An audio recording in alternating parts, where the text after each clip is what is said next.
नमस्कार बंधुरा आमार आजकेर रेसिपि चिंगड़ी माछ दिए कचुर शाक।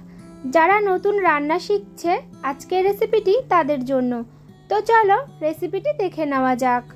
चिंगड़ी माछ दिए कचुर शाक बानानोर जोन्नो प्रथमेई देखो एखाने आमि कचुर शाक नियेछि और এই कचुर शाकटा दोकान থেকেই काटा अवस्थाय आना हयेछे।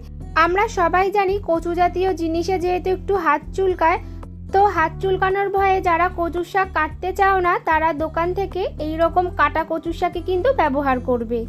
আর অন্য কোনো ভিডিওতে আমি তোমাদের কচুর শাক কিভাবে কাটতে হয় সেটা দেখিয়ে দেব। এবার দেখো কচুর শাকটা ফার্স্টে সিদ্ধ করে নেব। তার জন্য একটা কড়াই নিয়েছি, কড়াইয়ের মধ্যে কচুর শাকগুলো দিয়ে দেব।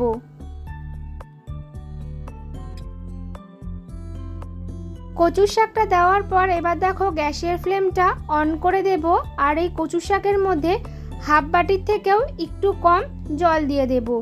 কচুর শাক থেকে যেহেতু অনেকটা পরিমাণ জল বেরোয় তো সিদ্ধ করার সময় কিন্তু একদমই সামান্য পরিমাণ জল ব্যবহার করতে হবে। এবার ঢাকা চাপা দিয়ে গ্যাসের ফ্লেমটা হাইতে করে রেখে কচুর শাকটা ভালোমতো করে সিদ্ধ করে নেব। আর সিদ্ধ করার আগে কচুর শাকের পরিমাণটা তো অনেকটাই দেখাচ্ছে, কিন্তু সিদ্ধ করার পরে কচুর শাকের পরিমাণটা অনেকটাই কমে যাবে। এবার দেখো 5 থেকে 7 মিনিট পর ঢাকা খুলে নিচ্ছি। দেখো কচুর শাক থেকে কতটা পরিমাণ জল বেরিয়েছে। যখন দেখবে কচুর শাকটা একটু মজে গেছে তখন এর মধ্যে দিয়ে দেব হাফ চামচ নুন আর দিয়ে দেব হাফ চামচ হলুদ গুঁড়ো, দিয়ে কচুর শাকের সাথে ভালো করে মিশিয়ে নেব।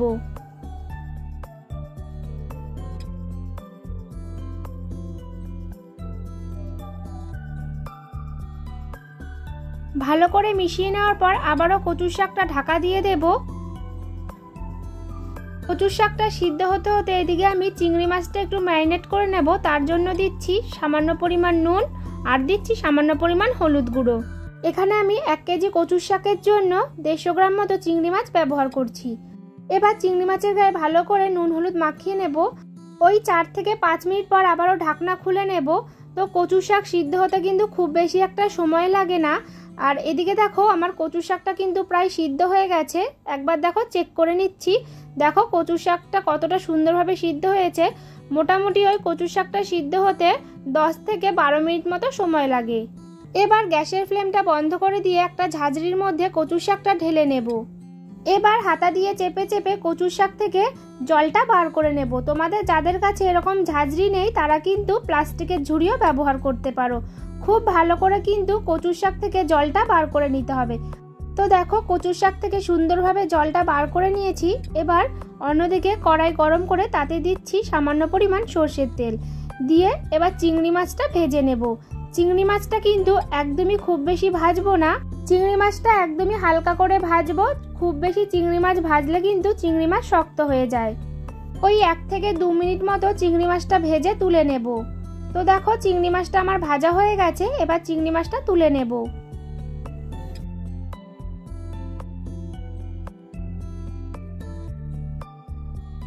ওই একই কড়াইতে আবারও বেশ খানিকটা তেল দিয়ে দেব। এখানে আমি কিন্তু সরষের তেল ব্যবহার করছি।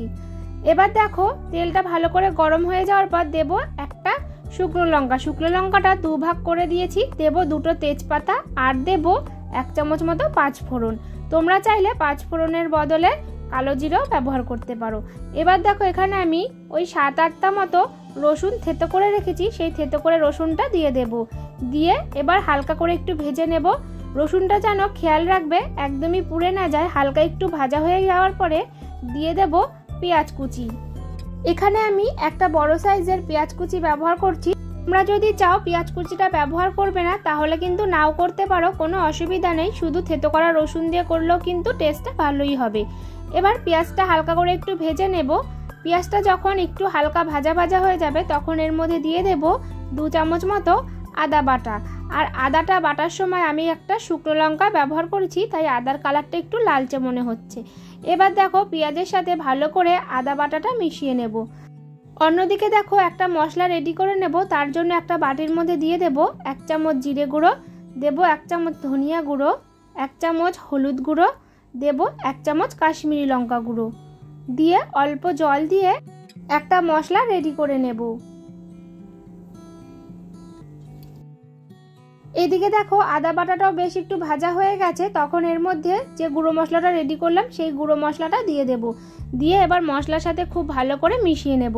তোমরা যদি বেশি ঝাল খেতে পছন্দ করো তাহলে কিন্তু এই সময় লঙ্কার গুঁড়ো দিয়ে দিতে পারো। এবার দেখো এখানে আমি অল্প একটু নারকেল কোড়া ব্যবহার করছি। নারকেল কোড়াটা দিলে কিন্তু কচু শাকের টেস্টটা খুব ভালো হয়। তো দেখো এবার সব কিছু ভালো করে যখন একটু কষানো হয়ে যাবে তখন এর মধ্যে সিদ্ধ করে রাখা কচু শাকটা দিয়ে দেব। দিয়ে মশলার সাথে খুব ভালো করে মিশিয়ে নেব।